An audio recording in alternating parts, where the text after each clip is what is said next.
All right, guys, we are back on the dyno. All right there, guys, we are now ready to dyno this thing. So last week we blew it up. Going up the run, power's coming on, it's being real nice, and all of a sudden real loud, tons of smoke, nasty sounds. Wasn't really a blow up, we cracked a head. It wasn't catastrophic or anything, it just ended the day. And it made it so I couldn't go racing last week, so that was kind of sad. But we took the head off the big engine because the big engine's getting refreshed, so the head was available. So we took it off and put it on this truck here on our backup engine. Truth be told, this head has been through war. We've had it for 3 years, many dyno pulls, 3 UCCs have all been on this head, and it has a few small cracks. So if it makes it through this dyno tuning session, and I'm hoping to make a weekend trip to a dyno event, if it makes it through that, that's all I can ask of it. We're currently prepping a new head for the big engine, and this will become a backup head if it survives the weekend in good shape. Anyway, so we had to put the new head on. That means we're going to take the turbos off, swap out the head, put the new head back on, put the turbos back on, start it up, warm it up, take the valve cover back off in the lines, do a head stud retorque, all the normal stuff you do. We got that done in about a day. And now we get out here and we got to get this thing loaded on the dyno, strapped on. It's really hard with this truck particularly is to hook up the dyno. It's very, very important that you get the dyno wheels, your wheels and the dyno in the right spot. And also we've used some PJ1 track bar, using VHT basically to make our tires sticky, hoping we can make this thing hook up in the dyno. So we're going to do some runs here, and my power prediction is north of 2,000 because we've already been there. I'm hoping to be well north of 2,000. And so yeah, let's get this thing started up and see what she does. Here we go.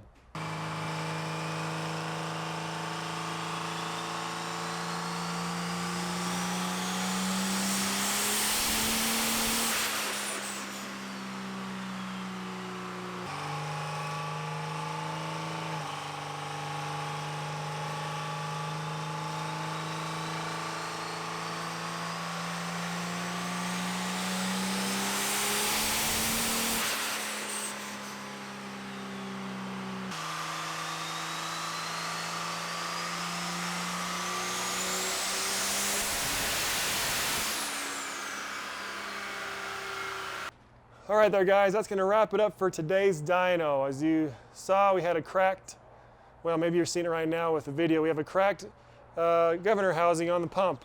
We were having a weird fuel issue, fuel leak, a weird oil leak, trying to figure out where it's coming from. And it turned out it was, we ended up taking off the AFC housing and it's cracked underneath the pump. So anyway, best run of the day, I think was a little over 2,200 horsepower uncorrected, a little over 2,500 corrected, which would be like what I would get at the dyno day, so around 2,500-ish horsepower.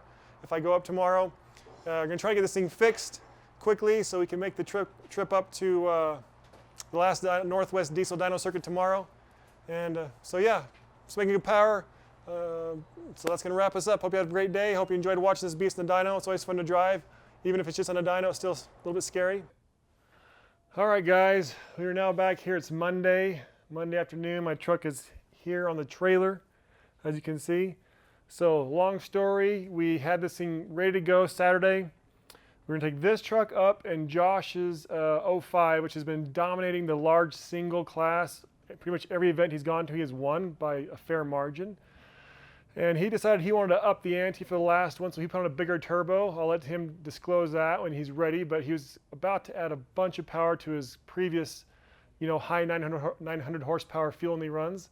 This guy here on our dyno is making 2,200-ish horsepower pretty consistently, but also inconsistently, because every time the power would really get high, we think the tires would slip. We'd look at the dyno grabs, you'd watch the speed and it would just dip at the last little bit, like the power would come up and the speed would drop, like the eddies were trying to slow down so fast and the tires were spinning. So I wanted to get this on another dyno to verify that we're at least 2,200 plus uncorrected, and we were heading up to Idaho, so we were up. Gosh, I was up to about 1:30 Friday night. I don't think Josh ever went to bed because he was swapping turbos, had to make a new downpipe. Him and Meyer and Jameson really cranked it out. And so about 5:30, I get a text from him saying, "Let's go, time to party." So I come back to the shop and we start driving to Idaho. It's about 6 hours for us to get to the dyno. It was the last dyno event of the season, so we were pretty excited to have some fun up there. And yeah, I wanted to get this on a different dyno, like I said, to verify the power numbers we're making here. Nice to have a second, not opinion, but second source of verification. We get about 2 hours into the drive, and I get a call from Josh, he's driving behind me, saying that they just canceled the event due to rain. So 2 hours up, we left at 5 in the morning, so like 7 o'clock in the morning, 7:30, and we're like, well, that's it for there. So we had to turn around. He turned around, I turned around, and I took a nap in the back of the mega cab. So I was sleeping. We drove home, back to the trailer into the shop, and that's where she stays. So I have no awesome dyno numbers for you guys. I would have, but it wasn't my fault. The truck's ready to go. The rain canceled the event there at Custom Auto in Idaho Falls, so we were not able to get that run. But soon there will be something. We'll do it here. We'll go to a drag strip. There's a couple test and tunes in Vegas here next month, so you're gonna see this truck in some action. It's ready to go. I was excited to go up there this weekend, but I got canceled out. But soon you'll see it going.